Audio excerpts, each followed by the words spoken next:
Ilikuwa ni siku ya Alhamis, siku ambayo ilikuwa ni siku ya furaha sana kwa Bwana James. Baba wa mtoto mmoja wa kike aliyekuwa na miaka 10 aliitwa Happy. Bwana James alikuwa katika hospitali ya mkoa wa Sanari akiwa amekaa katika kiti akisubiri mkewe ambaye alikuwa anaenda kujifungua. Sauti za mama aliyelia kwa uchungu wa kujifungua zilisikika. Katika uso Bwana James, hofu na furaha ya kupata mtoto wa pili vilichanganyikana pamoja. Alikuwa akikaa na kusimama akisubiri majibu ya kuwa amepata mtoto wa kike au wa kiume. Baada ya muda, muuguzi alionekana akija kumfuata Bwana James. Muuguzi yule alimkaribia James na kumuuliza, "Wewe ndio James, mume wa Sarah?" "Ndiyo, ni mimi," alijibu James. Muuguzi hakusema chochote, bali alimwambia James kuwa amfuate. Katika kichwa cha James maswali mengi ya furaha yalijitokeza. Labda ni wa kike au ni wa kiume? Haya alikuwa ni maswali ambayo James alijiuliza kichwani mwake. Walifuatana kisha wakafika katika chumba ambacho mkeo James alikuwepo, kisha wakaingia ndani. James baada ya kuingia hakuelewa alichokiona. Wauguzi wote waliokuwa mle ndani walikuwa na nyuso za huzuni, na alipotazama katika kitanda alimwona mkewe ambaye alikuwa amefumba macho kama vile alilala usingizi mtamu. Pia kitoto kichanga kilikuwa kimejilaza juu ya tumbo la mama yake kikiwa kimefumba macho. Wote walionekana kama aliolala fofofo kutokana na kuchoka. James hakuelewa. Alinyamaza kwa sekunde chache kisha akamuuliza muuguzi mmoja wapo, "Samahani dada, kwani wataamka saa ngapi?" Dada yule alimtazama James kwa jicho la huruma sana na kumwambia, "Pole sana James. Mkeo Sarah aliaga dunia baada tu ya kujifungua. Na mtoto pia alilia kwa sekunde chache kisha naye akapoteza maisha."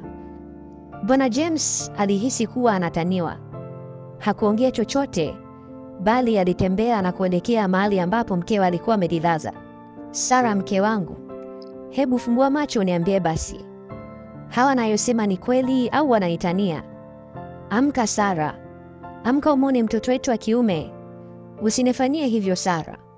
James aliongea maneno haya huku akitoa machozi na asiamini habari aliyopewa na muuguzi. Alikinyanyua kitoto chake kichanga na asiamini ya kuwa furaha yake yote aliyokuwa nayo siku ya leo iliyeyuka na kutoweka kama vile barafu iliyokuwa juani. Baada ya muda, mtoto wake wa kike aliyeitwa Happy alitoka shule na kuja hospitali akiwa na furaha ya kumjua mdogo wake.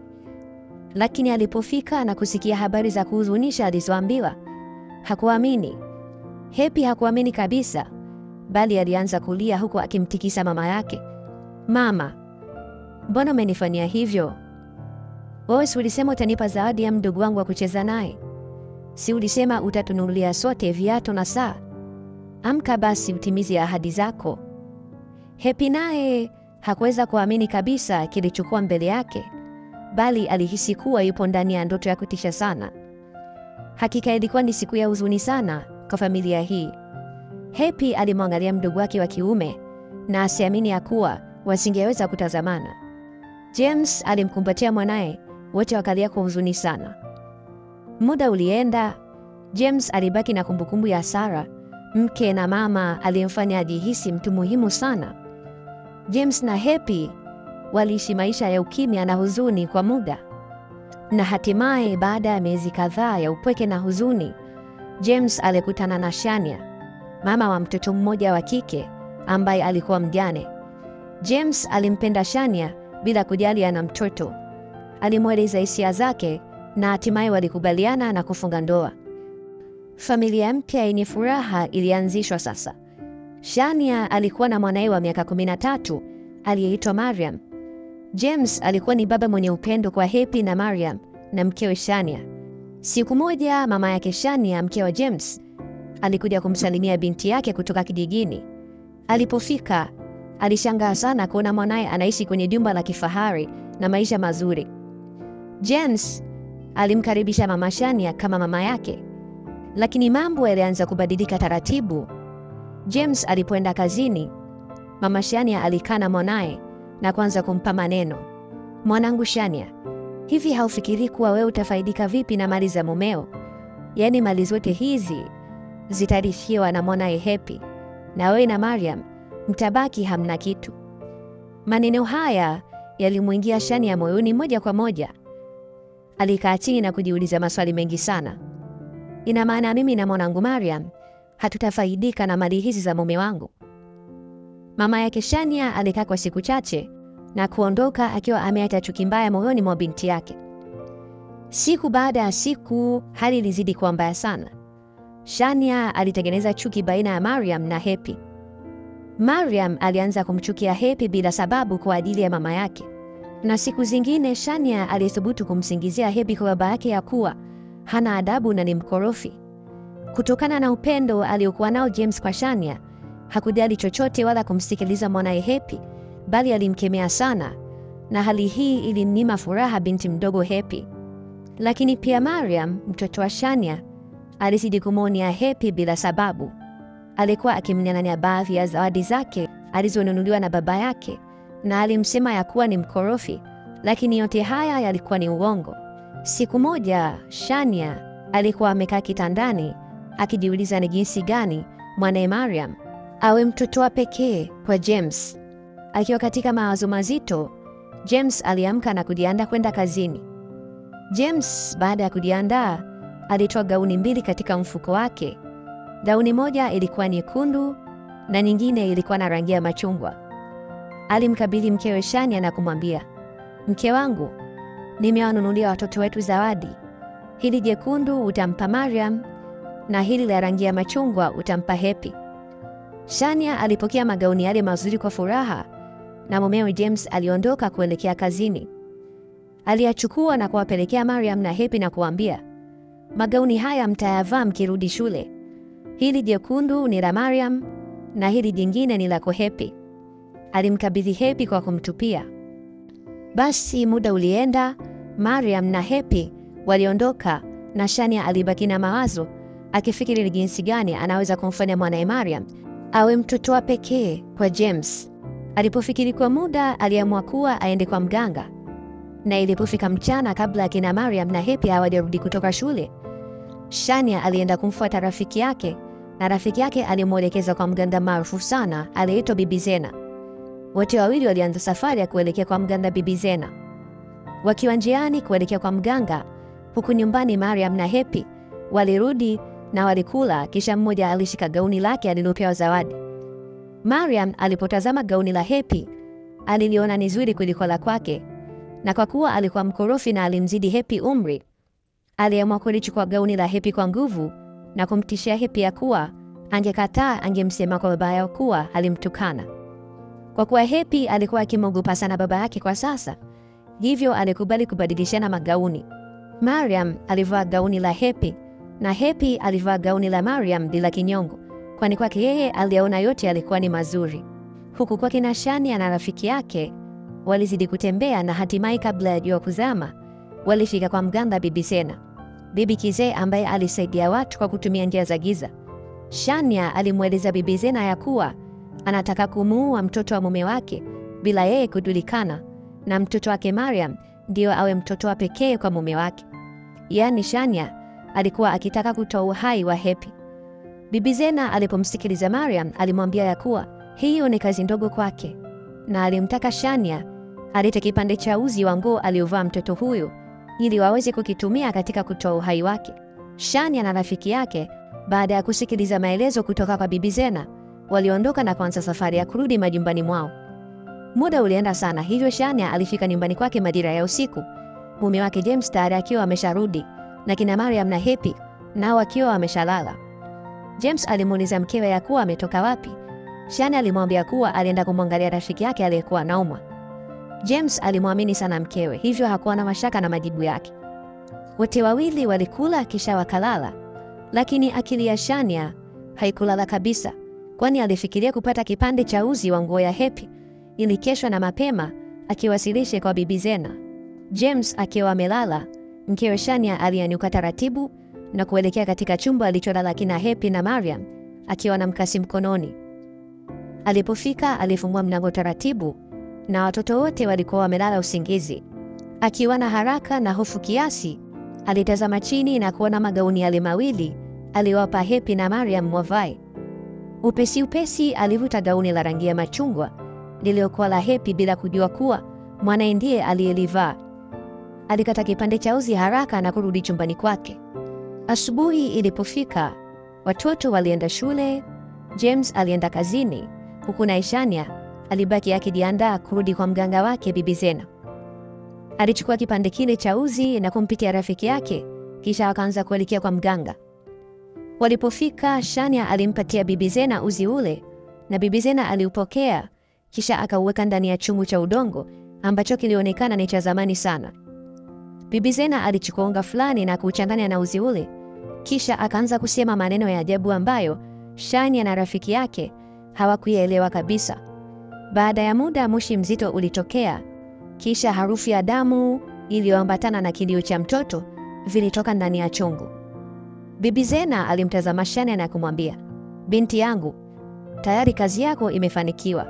Lakini kabla ya Shania kujibu chochote, simu yake iliita, na aliyekuwa akipiga ni mwalimu aliyewafundisha Happy na Mariam shuleni. Shania alitabasamu kwa furaha, akijiandaa kusikia ya kuwa ni tatizo gani limemkuta Happy. Sauti ilisikika kutoka kwenye simu. "Habari, unahitajika shuleni upesi, mwanao ameanguka ghafla." Shania aliuliza akijifanya ni mwenye sauti ya huruma. "Jamani mwalimu, kwani Happy amefanya nini tena?" Mwalimu alijibu, "Hapana, sio Happy, ni Mariam ameanguka ghafla na anatoka damu puani na mpaka sasa hajaamka. Ndio tunajiandaa kumwaisha kituo cha afya." Maneno haya yalikuwa kama ndoto ya kutisha kwa Shania. Alibaki amenyamaza bila kusema chochote. Shania alikuwa akishangaa kama vile hakusikia maneno ambayo aliambiwa kutoka kwenye simu. Aliamka upesi na kuanza kukimbia kuelekea shuleni. Alikuwa akikimbia huku akilia na kusema, "Mwanangu Mariam, umefanya nini? Huwezi kuwa wewe mwanangu." Alipofika shuleni, hakuamini alichokiona. Mwanae Mariam alikuwa akipakizwa kwenye gari ya wagonjwa huku akitoka damu puani na hakuonyesha dalili zozote za mtu aliyekuwa hai. Shania aliushika mkono wa mwanae na kuanza kulia kwa uchungu sana.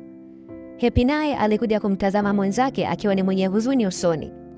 Shania alipomwona Happy alimuita na kumuuliza ya kuwa Mariam jana alivaa nguo gani. Majibu aliyotoa Happy yalizidi kumuumiza sana Shania, kwani alijua ya kuwa uzi ule aliopeleka kwa mganga ulitoka kwenye nguo aliyoivaa mwanae wa kumzaa. Hakika haya yalikuwa yanaumiza sana. Wakiwa katika gari la wagonjwa, wauguzi walikuwa wakijitahidi kuokoa maisha ya Mariam, huku mama yake alimtazama mwanae kwa jicho lililojaa majonzi na majuto. Shania alimpigia mumewe James na kumweleza hali halisi ya Mariam. James alitoka kazini upesi na kuelekea hospitali aliyokuwa anapelekwa Mariam. Amini usiamini, binti Mariam alipoteza maisha kabla hata ya kufika hospitali. Happy alimtazama mwenzake huku akitokwa na machozi. Wauguzi walimwangalia Shania kwa jicho lililojaa huruma. Walipofika hospitali, kila mmoja wao alijihakikishia ya kuwa hawakuwa tena na Mariam. James alimkumbatia mke wake na wote walilia kwa uchungu sana. Lakini Shania hakulia tu kwa kumpoteza mwanae, bali pia alilia kwa majuto kwa lile alilofanya, kwani yeye mwenyewe ndiye aliyesababisha mwanae kupoteza maisha. Siku kadhaa zilipita. Binti Mariam aliondoka kwa kosa la mama yake mzazi. Familia hii ilibaki na huzuni kubwa sana. Lakini Shania hakubaki na furaha kabisa. Kila ilipofika usiku, aliona taswira ya mwanae Mariam akiwa amesimama mbele yake akilia na kumuuliza, "Mbona umenifanyia hivi mama?" Hili lilimuumiza sana Shania. Alimwambia mwanae, "Nisamehe mwanangu, sikutarajia." Shania alizidi kuona taswira ya mwanae Mariam kila siku, na hali hii ilimfanya aogope kabisa kulala ilipofika wakati wa usiku. Alipojaribu kumweleza mumewe James, James alimwambia ya kuwa hizo zilikuwa ni ndoto tu na zitaisha. Lakini aliyokuwa moyoni mwa Shania hayakumpa nafasi ya furaha kabisa. Siku moja Shania aliamua kumweleza James kuhusu yote aliyoyafanya hadi kusababisha Mariam kupoteza maisha. James aliposikia haya aliumia sana, kwani aliwapenda yeye na mwanae kwa moyo mmoja. Shania aliona ni bora amombe msamaha mumewe, labda hili lingeweza kumpa amani. Nisamehe mume wangu. Najua ulinipenda mimi na mwanangu kwa dhati sana. Lakini chuki zangu ndizo zimesababisha kumpoteza mwanangu. Sina furaha tena na maisha yangu. Labda kupata msamaha wako, naweza nikaondoka kwa amani. Nilikuwa mjinga katika hili. Sikuona upendo, bali nilitazama mali. Nilikuwa mjinga mimi. Ninajiona sina thamani yoyote. Maneno ya Shania yalimgusa sana James. Na Happy pia alikuwepo akisikia, na maneno yale yalimuumiza sana. James alishika mkono wa mkewe Shania na kumwambia ya kuwa amemsamehe, lakini Shania alishindwa kubaki na amani. Siku baada ya siku, furaha ya Shania ilizidi kupotea. Kutokana na huzuni na mawazo aliyokuwa nayo Shania, hatimaye mwili wa Shania ulipooza kabisa.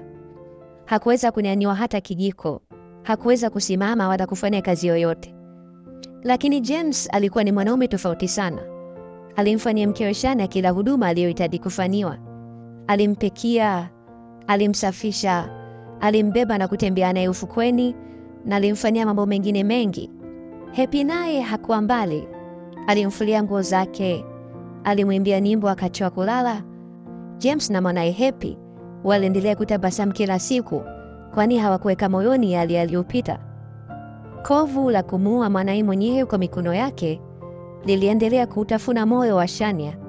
Usisahau kusubscribe channel yangu kuendelea kupata hadithi nzuri.